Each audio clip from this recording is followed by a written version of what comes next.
Hi guys, welcome back to the channel. It's been a fun day today, been to Holywell Bay, flown the Mavic Air 2. It's the 5th of November, first day of lockdown. The reason I'm flying it was it's my little bit of exercise. I've got my smartwatch on and I've done about 5,500 out of 6,000 steps that I needed to do today while I was out. So my excuse is I needed the exercise, I'm putting on a bit of weight, so why not combine a little bit of exercise and a bit of fun. Got to keep the old head straight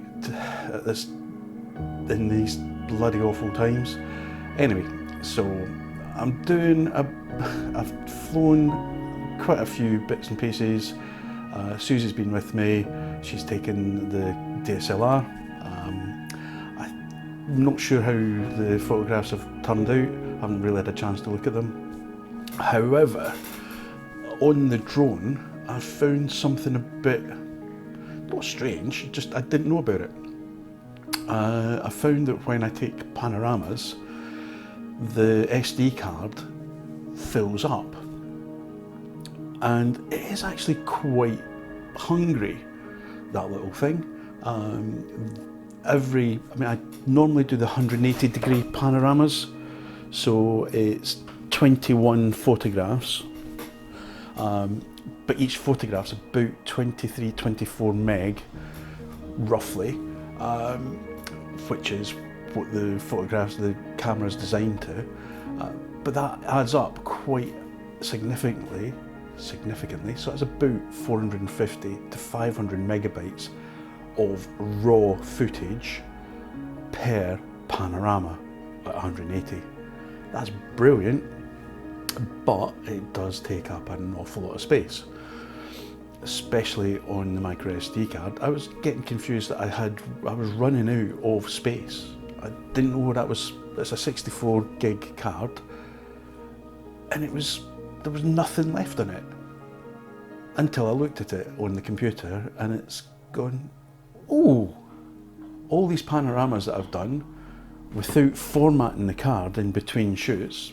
Quite often I do format the card in between shoots, but more often than not, I just cut the footage or the files from the micro SD card from the Air 2 into a folder on the desktop.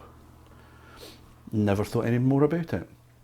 However, now I see that there is a way to, once I've got the photographs, once they've got the images onto the desktop, I can create slightly better quality images than the drone will have using the software that I've got. And I'm using CyberLink's PhotoDirector to do the images now. And I'm producing 3 different types of image, or 3 different file types. A JPEG, which I'll use online, a PNG, which I can use on various bits and pieces, but a TIFF file is the big daddy, the daddy of them all. That's the stuff that I'm going to use for printing for Cornwall panos. So instead of a JPEG file, which is about 14 meg, a TIFF file of the same image is 180 to 190. The amount of information that I'm able to retain in those files is fantastic. So I'm actually going to send some of them away to a lab, get them printed, and I'm going to choose maybe just one image, send it in a JPEG format and a TIFF format, and see what the difference is. Following on from this is the little video of screen capture of how I've done this. Hope you enjoy it, guys. And at the end I'll show you some of the different bits and pieces from the flight.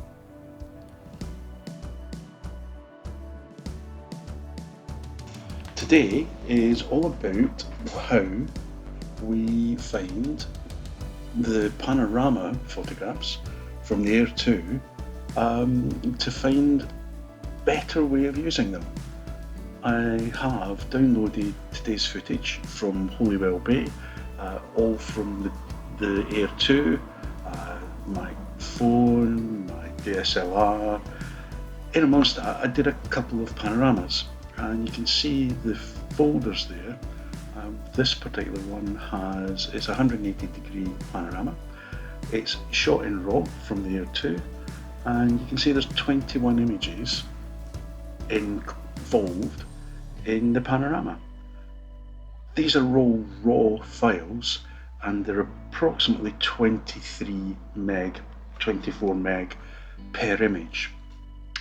Now the drone does a fantastic job of putting them all together while it's in the air, and it ends up with a fantastic little file, a JPEG, that you can use almost right away. But what we want to do is try and get it a bit better as an end result. Now I use CyberLink's PhotoDirector, and we have to set up a new project every time we do something like this. So this is Holywell Bay, November the 5th, at Holywell Bay in Cornwall. So set up a new project file. I have to import the photographs. All I've done is just clicked Control A, select all, drag them over, hit the import button, and they'll all come into the project folder. Then select a panorama as the item we want to do. Just click it, Control A again, and hit merge. This does take a little bit of time, and it will do what it does.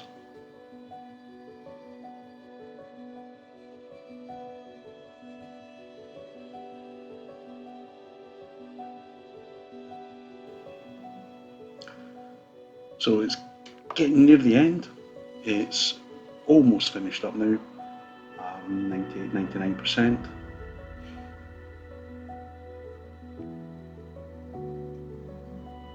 And there you go. Now that looks brilliant.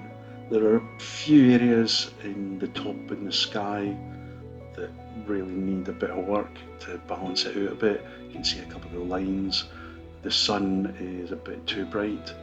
I will bring that into another editing suite at some stage and alter that, get it a bit better, get it a bit more natural looking. But this file can now be saved in a number of ways.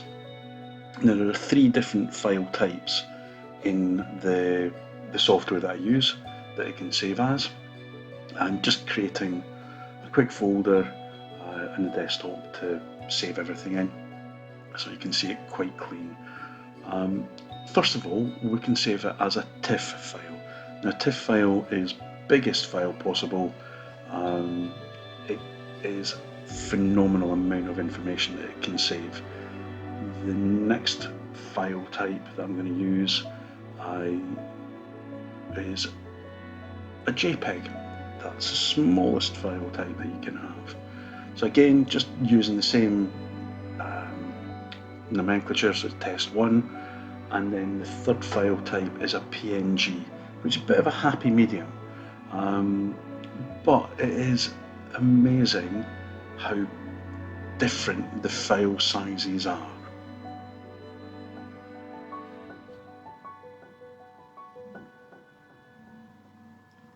Now if we look in the folder on the desktop, we've got the 3 files all named test 1, 1 JPEG, 1 TIFF and 1 PNG. If you look at the bottom, you'll see the JPEG is 18.7 megabytes,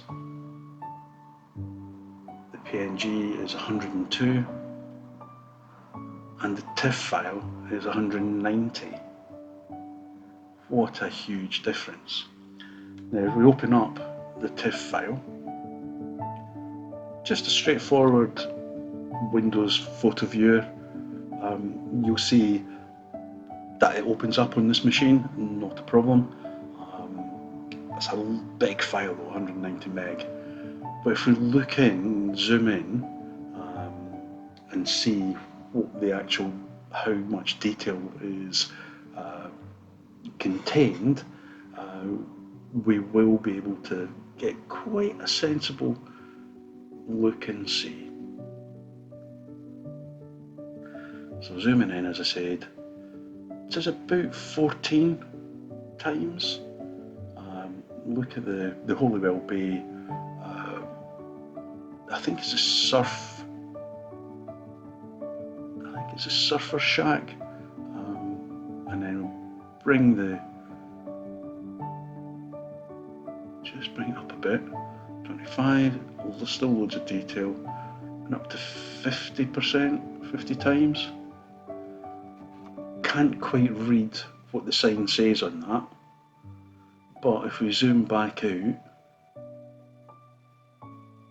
that is mental. I'm really, really pleased with that.